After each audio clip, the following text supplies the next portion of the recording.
હાલના સમયમાં આંખના ઇન્ફેક્શનના કેસોમાં વધારો જોવા મળી રહ્યો છે। રાજકોટના ઉપલેટાની સરકારી હોસ્પિટલમાં રોજના 20 થી 30 કેસો આંખ આવવાના નોંધાઈ રહ્યા છે, જેને લઈને ઉપલેટા સિવિલ હોસ્પિટલમાં ફરજ બજાવતા આંખના સર્જન ડોક્ટર ખ્યાતિ કેશવાલાએ આવી સમસ્યાથી બચવા અને તકેદારી રાખવા અંગેની જાણકારી આપી, જેમાં તેમણે લોકોને ગભરાવાની નહીં પરંતુ સાવચેતી રાખવાની જરૂર હોવાનું જણાવ્યું છે।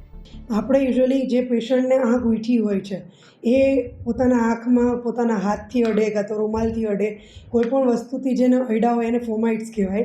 એ વસ્તુ એ જ્યાં મૂકે એને કોઈ બીજું વ્યક્તિ અડે ને એના આંખમાં અડે તો એનાથી આ ફેલાય છે। એટલે આપણે બને ત્યાં સુધી જેને ઇન્ફેક્શન થયું હોય એને પોતાનો રૂમાલ, ટુવાલ બધી વસ્તુ અલગ રાખવી, હાથ વારંવાર ધોવા, જેનાથી આપણે બીજાને ફેલાવીએ નહીં।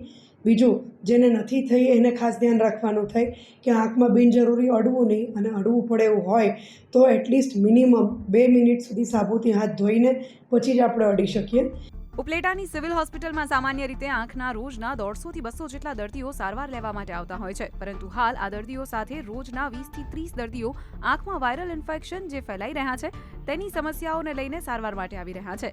ડોક્ટરની સલાહ છે કે જો કોઈને આંખમાં તકલીફ હોય તો ડોક્ટરની સલાહ વિના કોઈ પણ ડ્રોપનો ઉપયોગ ન કરવો। Kulin Parekh, Divya Bhaskar, Rajkot. Share and download કરો દિવ્ય ભાસ્કર એપ।